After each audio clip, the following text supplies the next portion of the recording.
ကိုယ့်ရဲ့ရင်သွေးတွေရဲ့အနာဂတ်ကိုဘယ်အခြေအနေထိမျှော်လင့်ထားပါသလဲခင်ဗျာဒီနေ့ခေတ်မှာကလေးတွေကဖုန်းတွေဆိုရှယ်မီဒီယာတွေနဲ့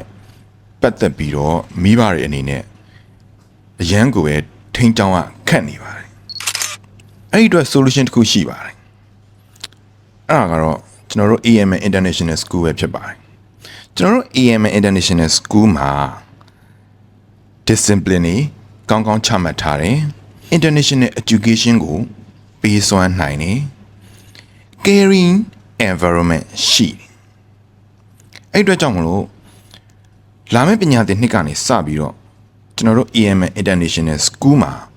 year 5 6 7ကိုကျောင်းအိတ်ကျောင်းစာစတင်လက်ခံတော့မှာဖြစ်ပါတယ်ဖေဖေမေမေတို့စိုးရင်ကြတဲ့ဖုန်းတွေ social media တွေကိုကန့်သက်ထားနိုင်မှုကျွန်တော်တို့ AMN International School နဲ့အမြန်ဆုံးဆက်သွယ်ဖို့ဖိတ်ခေါ်လိုက်ရပါတယ်အားလုံးကိုကျေးဇူးတင်ပါတယ်